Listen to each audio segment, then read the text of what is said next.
La salamandre à points bleus est une espèce magnifique qui vit au Québec, qui est vraiment facile à identifier. C'est une salamandre avec le corps sombre, des points bleus qui vont la recouvrir.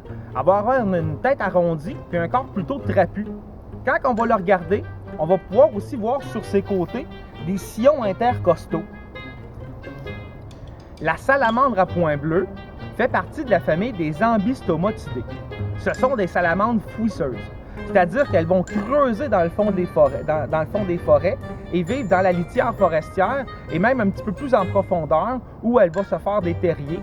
La salamandre à points bleus est capable de sécréter des toxines sur son corps. Ça fait vraiment diminuer le risque de prédation. Par contre, les jeunes salamandres à points bleus, les petits métamorphes puis les œufs, vont être victimes de prédation de la part d'insectes, de poissons, d'oiseaux et de couleuvres.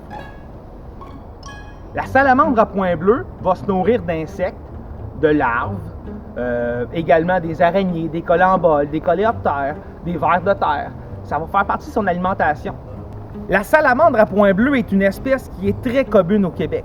Elle va vivre dans les boisés, dans les forêts, près des tourbières. C'est une espèce qui est vraiment commune, mais très peu observée et rencontrée, parce que ses mœurs vont faire en sorte qu'elle va sortir les soirées pluvieuses et la nuit, parce que c'est un animal nocturne. Ça vient vraiment diminuer les chances d'observation.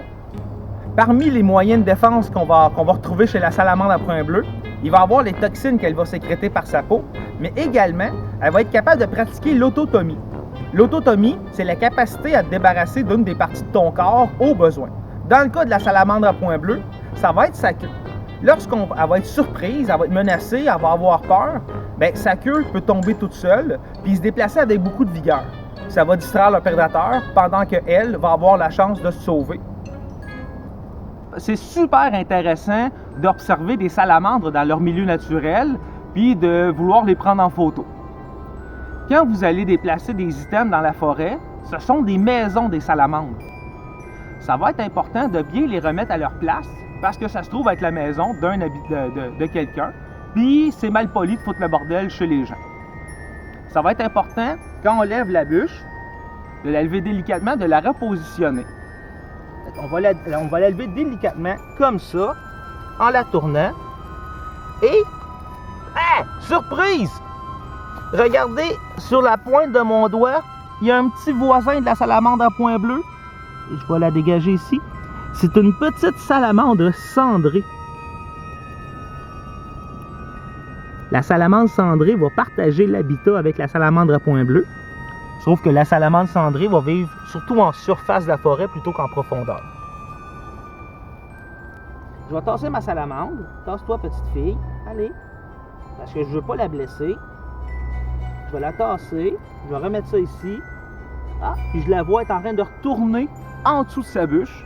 Comme ça, je ne l'ai pas blessée.